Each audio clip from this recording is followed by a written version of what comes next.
Olá e bem-vindo a mais um programa Entre Nós, que hoje vai falar sobre um dos meus temas preferidos, educação. E para isso a gente trouxe aqui a Cris Godoy, não sei se posso te chamar assim, de Cris Godoy, que é a mantenedora do grupo Godoy, né, que tem as escolas o Albert Sabin, o AB Sabin e o Vital Brasil, né? E tem uma história fabulosa aí, a sua história de vida, mas da sua família, né, para ter construído isso tudo. E que agora, por acaso, está completando 25 anos, então é um momento super propício aí para a gente estar fazendo essa conversa. Obrigado por ter vindo aqui. Imagina, obrigada a vocês pelo convite, é um prazer. E é uma história de vida que se confunde com o que a educação pode trazer para a vida das pessoas, né? Eu estava lendo que seu pai veio para São Paulo ser, acho que servente de pedreiro, né? E acabou construindo essa escola e essa história toda. É isso que a educação pode fazer por uma pessoa, pelo país, Cris? Acho que a gente tem, eu sou muito suspeita para contar a história é realmente apaixonante, né? Do início da fundação das escolas, que começou com Albert Sabin, há 25 anos. E começou já no momento de maturidade profissional do meu pai, né? Eu sou a segunda geração, apaixonada por educação na família.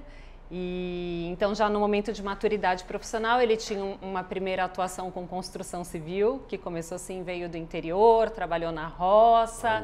Ele conta que calçou o primeiro sapato para entrar no ônibus para vir até São Paulo, né? Mas aqui chegou e começou a trabalhar como servente de pedreiro, teve aí uma história muito bonita de superação e tal, e até que se colocou na construção civil como empresa dele, como empreendedor e tal, e assim ele fez a vida, fez a família, e aí já com quase 50 anos ele tinha um sonho de infância, né, por ter estudado numa escola multisseriada no interior, daquelas que na mesma sala você tem, sabe, uma fileira primeira série, uma fileira segunda série, a professora super habilidosa dava conta de fazer essa criançada toda aprender a ler e escrever, né? E que é uma loucura, né? Hoje em dia a gente falando, mas ainda existe no Brasil isso.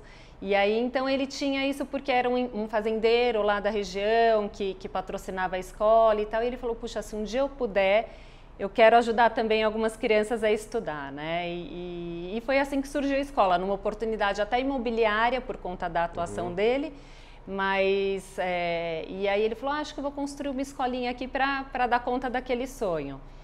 E a coisa foi crescendo e o sonho foi crescendo também. Eu confesso que ele foi se envolvendo mais com educação do que construção civil, né? A escola surgiu como um negócio viável desde o princípio. Ele, como empreendedor, fez um desenho que fosse viável financeiramente, mas inicialmente era para ser uma escola pequenininha, para 150, 200 alunos, e a coisa foi acontecendo. No primeiro ano a gente já teve 1.400 alunos. No primeiro ano? No primeiro ano, na inauguração da escola. Era uma região carente, de escola com esse perfil e tal, uma escola particular para uma classe média, média alta, e que trazia uma proposta de qualidade de vida, de atividades esportivas num período extracurricular, atividades culturais, e isso foi muito bacana e teve uma procura muito boa.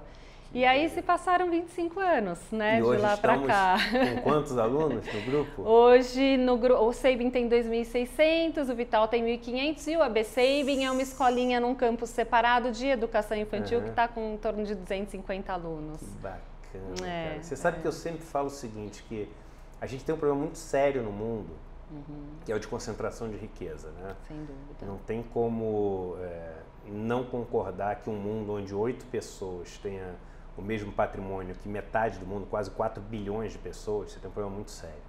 No Brasil, a gente tem a maior concentração de renda do mundo do 1% mais rico. Então, isso é um problema muito sério. Sem dúvida. Mas, para mim, tem um problema que é mais sério ainda do que isso, que é a concentração de conhecimento. E essa concentração de conhecimento acaba reforçando esse ciclo de concentração de riqueza.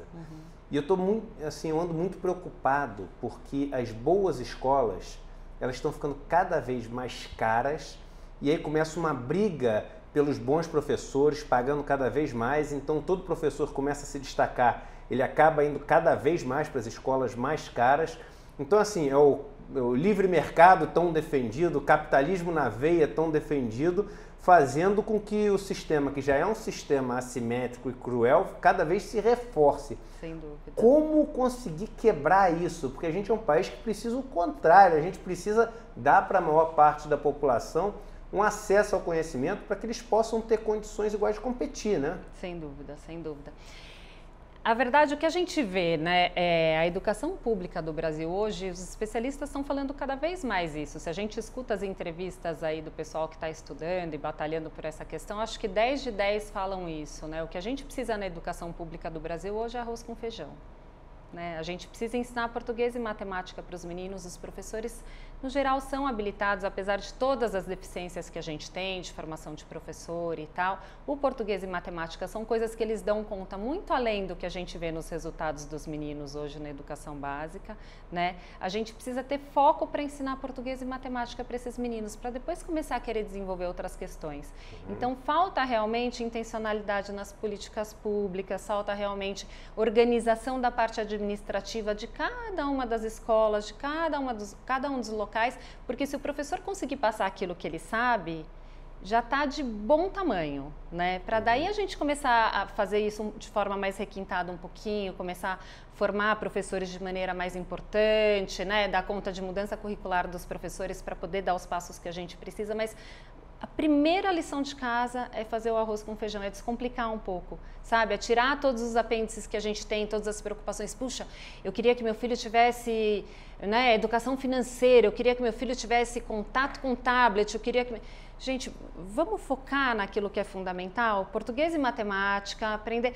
Mas eu também, aí as pessoas se questionam um pouco na nossa sociedade, né? Eu também não sei para que serve na vida depois português e matemática. É engraçado você falar isso, que né? hoje eu recebi uma... Desculpe te interromper, mas, nossa, foi muita coincidência eu ter recebido isso hoje, logo antes de vir falar com você. Um desenhozinho animado do Charlie Brown, aquele do Snoopy, né? Não sei se você já viu essa tirinha.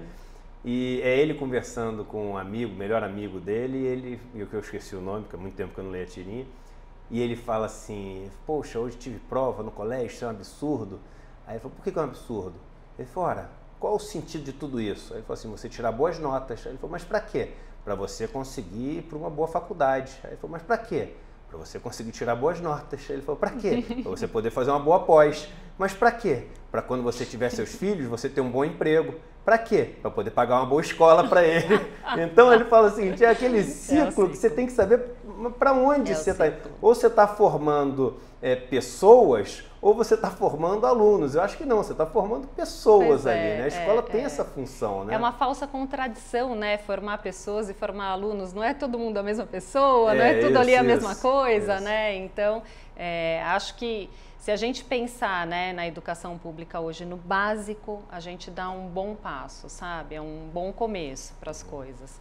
Acho que esse se a gente pudesse, né, escolher como começar, seria isso. Português e matemática, básico, vamos aprender sem vergonha, sem falar que matéria não é importante. A história do nosso país, cara. Importantíssima. Uma coisa muito importante também. Na sequência. Mas você né? acha que sequência, quem não sabe falar português, quem não sabe interpretar um texto, quem não sabe dar o passo básico, não vai jamais entender o que a história está querendo contar pra gente. Mas isso, eu concordo com você. Os nossos meninos hoje chegam sem saber ler e português no terceiro ano do ensino médio. Eu concordo com você dessa importância, mas eu estou falando aqui nem tanto da história escrita, mas eu digo das manifestações culturais mesmo, né? Porque eu acho que tem coisa que essas crianças, elas têm no dia a dia delas de ver manifestações numa festa junina, por exemplo. Sem dúvida, tudo isso é importantíssimo. E você não precisa saber português ou matemática, eu acho que tem que vir junto, porque eu tenho medo da gente robotizar também muito essas crianças. E aí eu já até emendo numa outra pergunta que eu queria te fazer, de como lidar com o choque de geração dos pais e dos filhos que entram na sua escola. Porque quem paga lá o boleto no final do mês são os pais, mas quem tem que estar sendo preparado são os filhos. E os pais ainda são de uma geração super machista, super preconceituosa, super racista, e muitas vezes o colégio quer preparar os filhos para serem ambientalmente responsáveis, para aceitarem as diferenças, etc. E os pais acabam reclamando da escola, falando, essa escola de comunista, maluco, que está querendo passar isso para os meus filhos. Como é que você consegue lidar com esse choque de gerações? Eu vejo isso na escola dos meus filhos, por isso a pergunta.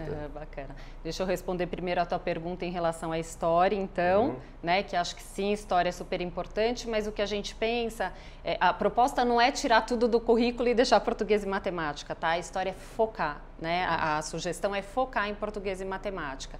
E aí, em português e matemática, a gente desenvolve algumas habilidades que são pano de fundo para até uma compreensão oral do que é a nossa história.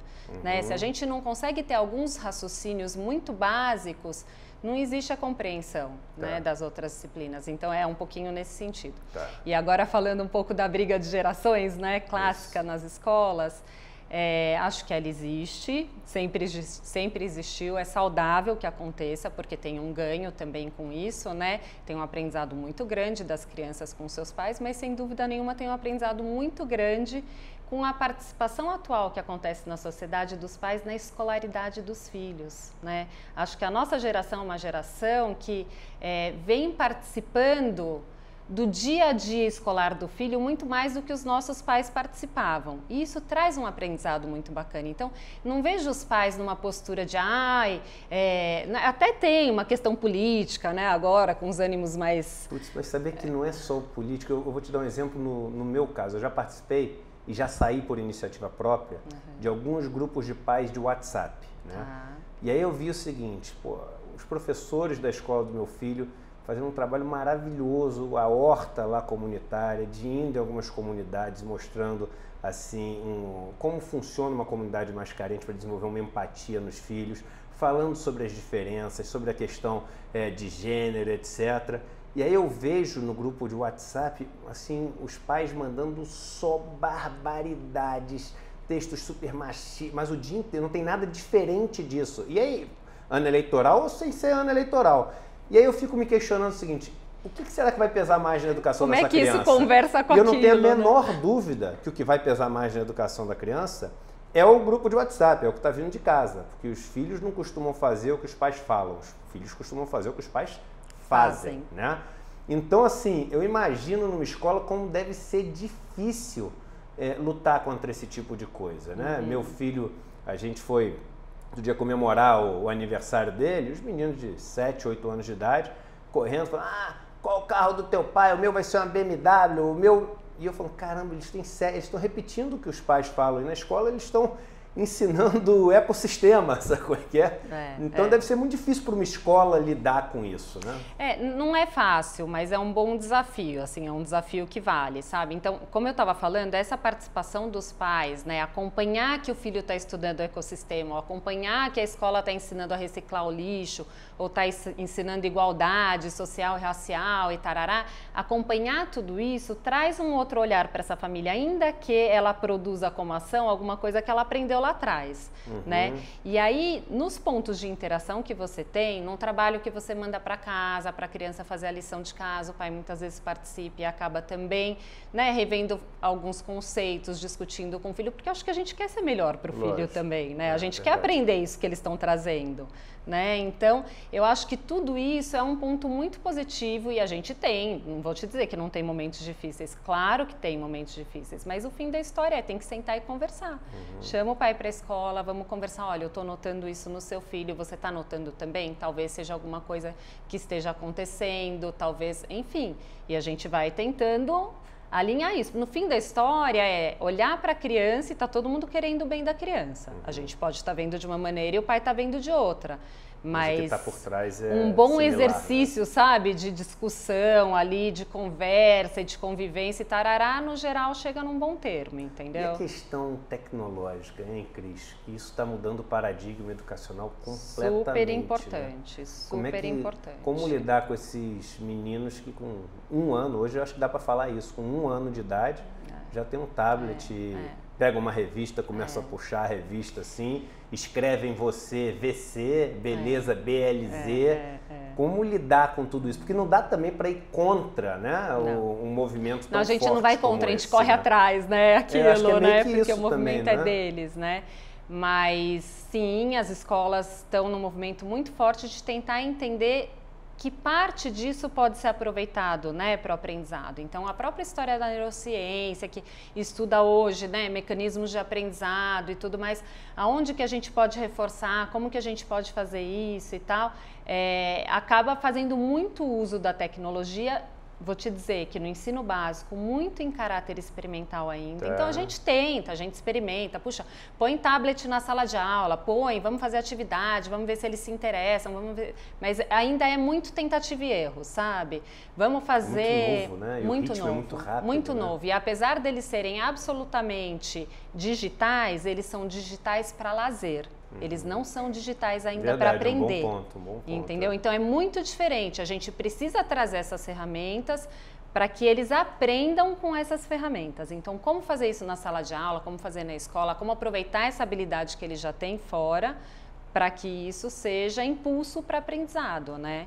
Então tem muita coisa acontecendo, e a os paciência espaços deles vai ficando cada vez né? menor, né? Tem um estudo que eu estava lendo outro dia, as coisas que antigamente você conseguia atrair a atenção de uma pessoa em torno de 50 minutos, não é à toa que uma aula, uma sessão de terapia, um tempo de futebol, tudo tem 50 minutos se você for prestar atenção. Esse negócio foi caindo, e hoje o tempo médio que uma pessoa te dá, o voto de confiança da atenção é de 8 segundos, né? Loucura, não é à toa né? que o tempo do anúncio do YouTube são 7 segundos, vídeos, né? as coisas E com as crianças é difícil, porque o professor precisa segurar ali na... Mas você sabe que isso tudo é treino, óbvio, né? Sinal dos tempos, então hoje tudo é mais rápido, a gente também não treina mais, né? Para ter essa resiliência, mas eu acredito que isso seja um pouco de papel da escola também, sabe? Então, um pouco a escola se adapta para captar o melhor da atenção da criança, mas um pouco também a escola força para que ela não perca essa habilidade de sentar e escutar uma palestra por 1 hora, entendeu? Porque pode ter alguma coisa importante na palestra aos 55 minutos dela. É verdade. Né? Então, também não dá para dizer que tudo de bom acontece em 1 minuto, né? Não é assim a vida. Então, eu acho que isso também é importante. E vocês, eu estava vendo, vocês têm tido resultados excepcionais aí de aprovação no vestibular. São anos assim muito importantes na vida de uma pessoa. Eu sempre brinco o seguinte, que tá tudo errado, porque a gente tem que decidir com quem a gente vai casar. Hoje mudou um pouco, mas quando eu era mais novo, tinha que decidir quem era a mulher da nossa vida, o homem da nossa vida, o companheiro da nossa vida, com 18, 19, 20 anos de idade. Coitado, você não sabe nada da vida ainda. Tem que decidir onde você vai trabalhar pro resto da vida com 17, né? O 17 é um menino, se eu olho hoje em dia uma pessoa de 17 anos, ele é uma criança, né? Como equilibrar essa fase da vida do cara com essa pressão de vestibular e conseguir resultados tão bons assim como vocês têm? Isso é uma coisa que vem desde antes, ou seja, não é naquele ano que vocês estão tendo esse resultado bom, é uma coisa que vem desde antes, assim? É uma coisa que vem desde o nascimento da escola. Na verdade, o Albert Sabin e o Vital, eles têm propostas um pouquinho diferentes nesse sentido, né? O Albert Sabin é uma escola que tem uma proposta de parte acadêmica meio período e um contraturno extracurricular que complementa com esporte, com cultura e atividades extras. O Vital Brasil é uma escola mais focada no acadêmico, né? Então é uma escola que tem mais claramente essa proposta da sequência acadêmica numa boa faculdade, numa faculdade que é desafiadora para passar no vestibular e tal. Mas a verdade é que isso se dá ao longo dos anos. Você não prepara uma criança objetivamente para passar em uma prova por 1 ano fazendo exercício e tarará. Na verdade, o que você faz existe um aprendizado consistente desde a educação infantil, né? Consistente e intencional. Então, existe um currículo desenhado, que é hoje o currículo que os vestibulares brasileiros pedem, né? Isso vai mudar, né? Quem está começando agora certamente não vai ter isso a hora que se formar, mas hoje é assim. E isso é desenvolvido ao longo dos anos, né? Tem um conteúdo todo desenhado que precisa ser aprendido e tal, e não tem um sofrimento necessário, tem um ritmo. Tem um ritmo de ensino, né? Um ritmo de aprendizado. Então, é dessa forma que a gente vê. A gente tem um público, especialmente no Vital Brasil, como essa é a proposta da escola, que é muito comprometido com a questão do estudo e do vestibular, né? Então, a gente faz uma parte da história, mas, na verdade, as famílias e os alunos fazem a maior parte, né? Que é do comprometimento, do estudo e tal. E claro que existe uma pressão aí, claro que existe uma questão, mas não é uma pressão diferente das outras pressões que a gente sofre na vida, né? Nessa época, 16, 17 anos, também é o primeiro não de uma namorada, de um namorado, também poderia ser a perspectiva de conseguir ou não um emprego, de passar ou não em uma entrevista. Então, acaba sendo escola. É a vida. Escola, né? Da vida. É a vida. Então, a preocupação que a gente tem hoje é só para que esses meninos tenham ao longo da escolaridade e da vida infantil desafios e frustrações que façam eles subirem os degraus necessários para chegarem nesse desafio. Porque se não fizer isso, aí é um degrauzão muito grande para subir lá no fim, né? Mas a coisa vai. Legal. Muito obrigado pela presença aqui no programa, Cris. Obrigada a você, parabéns Martinho. pela essa história de sucesso aí que a sua família tem com a educação. Obrigada. E continuem contribuindo com essa que para mim é a maior lacuna que a gente tem na nossa sociedade. Obrigada pela oportunidade.